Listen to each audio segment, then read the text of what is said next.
সংস্কার কমিশনে আমি হাঁটছিলাম, নায়েবে আমির তাহের সাহেব আমাকে ডাকলেন, ডেকে বললেন, জামাতের নায়েবে আমির আমাকে ডেকে বললেন যে একটা দলের নিবন্ধন পাওয়া কি এতই সহজ?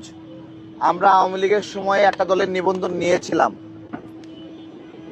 ভালো করে বোঝেন কেন নিয়েছিলেন। ওনারা দাঁড়িপাল্লা মার্কায় ভোট করতে পারবেন না বলে ওনারা নিয়েছিলেন।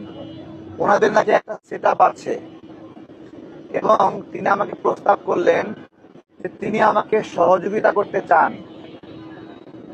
কিভাবে সহযোগিতা করবেন? ওনাদের সেই অফিসগুলোকে আমাদের অফিস হিসেবে দেখিয়ে তদন্ত কাজে আমাদেরকে সহযোগিতা করবেন, এবং এতে করে আমরা নিবন্ধন পেয়ে যাব। এবং তিনি আরো বলেছেন তিনি নাকি এইভাবে লেবার পার্টিকে হেল্প করেছেন নিবন্ধন পাওয়ার ক্ষেত্রে।